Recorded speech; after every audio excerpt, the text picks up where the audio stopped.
હાલની ભારત સરકાર ખાનગીકરણ પર ફોકસ કરી રહી છે। રેલવે એરપોર્ટ બાદ હવે સરકાર જે કર્મચારીઓ છે સરકારના તેમના ઈમેલ એડ્રેસ ખાનગી કંપનીને સોંપી રહી છે।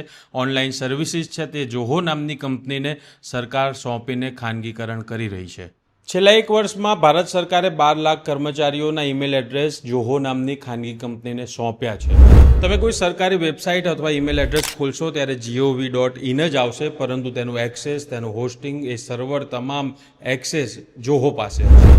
હાલ તો સરકાર સ્વદેશીના બ્યુગલ ફૂંકી રહી છે, પરંતુ જે સરકાર સ્વદેશીના નામે જોહોને તમામ વસ્તુ સોંપી રહી છે તેની સામે વાત કરીએ તો NIC નેશનલ ઇન્ફોર્મેટિક્સ સેન્ટર, જેની પાસે આ બધી જ જે ડેટા હતી તેના કામગીરી કરવાની સત્તા હતી, તેની પાસેથી લઈને જોહોને સોંપવામાં આવી રહી છે। જ્યારે NIC એ સ્વદેશી જ છે અને ભારત સરકારની જ છે, તો શા માટે જોહોને આ બધું આપવામાં આવી રહ્યું છે તે પણ અહીંયા એક મોટો પ્રશ્ન છે।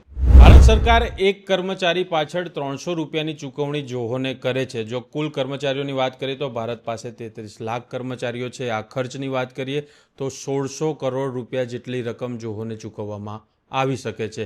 જો આટલો જ ખર્ચ NIC જેવી સંસ્થાને ગ્રો કરવામાં ન કરી શકાય, પોતાની જ સંસ્થાને ગ્રો કરવામાં ન કરી શકાય, કારણ કે આ બધો જ ડેટા જે છે એ ખૂબ જ સંવેદનશીલ છે, કારણ કે ભારત સરકારના કર્મચારીઓનો આ ડેટા છે, શું તેને કોઈ ખાનગી કંપનીને સોંપવી એ યોગ્ય છે? અને જો જોહોના જે ફાઉન્ડર છે તેમની વાત કરવામાં આવે તો આપણે તેમને ભાજપના અને ABVPના કાર્યક્રમોમાં ચીફ ગેસ્ટ તરીકે જોયા છે। RSS તરફનું તેમનું વલણ વિશે પણ સૌ કોઈ જાણે છે।